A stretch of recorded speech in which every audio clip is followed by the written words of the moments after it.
Praise the Lord, I thank Lord for His wonderful opportunity for me. Myself, I'm Joel Matthew, studying in Loyola, Hyderabad, first year BBA. So I thank ICPF to giving this such a nice opportunity that I may share my insight to you all.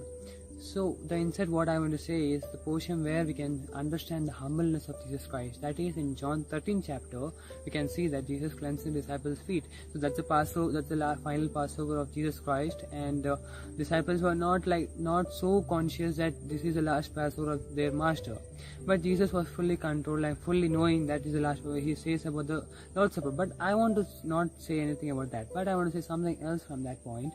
That's in John 13 verse 2, and the Passover when it was completed, the Passover has come to an end. We can understand that even after the Passover has come to an end, the disciples, the 12 of them, did not had a want to clean the legs of their co-workers.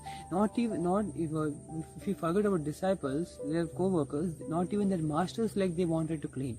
So what I have understood from my small understanding, my small brain, is if you see in Matthew 18 verse 1 to 4, we can see that ask Jesus that who is great among themselves, and then Jesus gives a nice explanation that whoever becomes like a child will be the greatest in heaven. But if you see in other gospels like Mark and Luke, Mark 9 chapter and Luke 9 chapter 47 and 46, you can see that there is an argument itself between the disciples who is great among themselves. That was like a great issue between them. And even if you see in the portion where Jesus and nothing but John's and James' mother comes and asks Jesus, can you make John on my left and James on my right?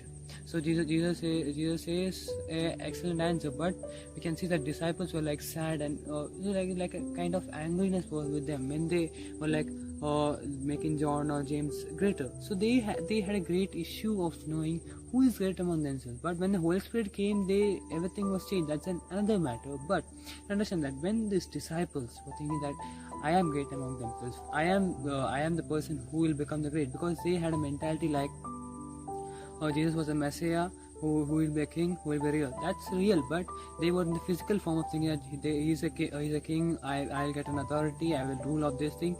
That was in that complete mindset. Never, they really didn't know that they are going for dying for Christ. Their goal is that. They never thought, but the disciples were like, I'll be the greatest. That was the desire. So what I want to say is, when we think that we are great, we will not able to see or will not able to do the lower things of clean legs. If you see the history of that, the roads they will be completely sandy and muddy, and the legs of the disciples and legs of Jesus will be completely dirty. So it was like tradition, but it's not a tradition, it's also cleanliness, because the legs are completely dirty. So the laborers, they were hired laborers in that time to clean the legs of the people, of the guest who comes to the house.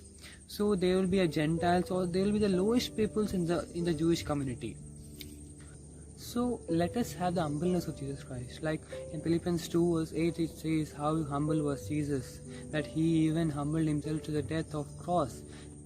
So that's the reason why Jesus took out his outer garments and cleansed the disciples' leg, to show them that you should follow this and do to your other people, that others may know that you are disciples of mine.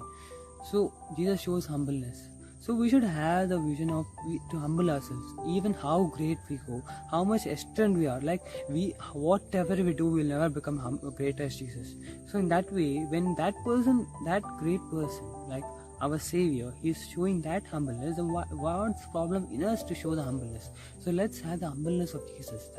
So let's spirit, let's guide, let's make ourselves perfect, that we may become humbleness to the society, that they may know that we are the followers of Christ. So I want to conclude my sharing my insight here from 1 Peter 5 verse 5. We can see that the humbleness what Peter says, that God resists proud and gives grace to those who are humble. And also in the same verse it says that we should clothe humbleness.